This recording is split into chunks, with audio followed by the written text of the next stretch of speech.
Yo la en Afrique. Attends ba venir monter à poto yebi. Au moins comme ça dans Nyonga Nzambe. Il faut maintenant venir monter à poto. Oui maintenant Tour Eiffel. Oui maintenant marché de la liberté. Oui maintenant Champs-Élysées. Mais on est bien monté mon cher.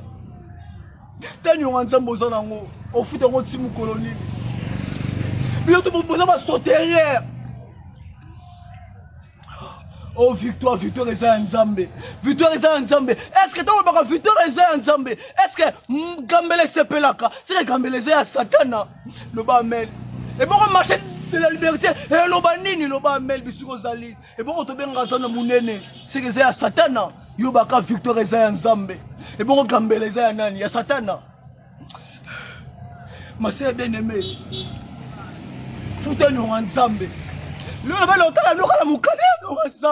ce qui a quitté la Bible, n'attendez la Psaume 25. Bible zo sabi soke moto akufi akepotote yako keneli felo loba amen ezaba Nyonga Nzambe. Comment il vient à toi qui est poteau? Il faut vivre qu'il est poteau, dit amen mon cher. Yo ben le volonté abino. On comprend que Nyonga Nzambe oh yo sala la mo et c'est là yo futa ngo loba amen bisiko zali. Yo vani na Brazzaville, on vani na Angola, on vani na Afrique du Sud, on vani na Cap-Vert, on vani na Djibouti. Y'a ça quand soyo via rapotote, soyo via rapotote, il va croire Nyonga Nzambe. Nzambe il faut ça avière.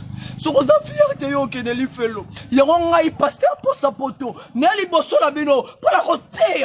Nangonga lelo pour la web sabino ke. Yo mudo hotelanga, yo mudo na poto, yo mudo na Afrique, wala Asie, l'Océanie. Voilà Nyonga Nzambe. Yo va ke na poto kala, on na botama na poto. Est-ce que do y Afrique? Voilà Nyonga Nzambe. Il faut y Afrique. Pour foutre Nyonga Nzambe wana.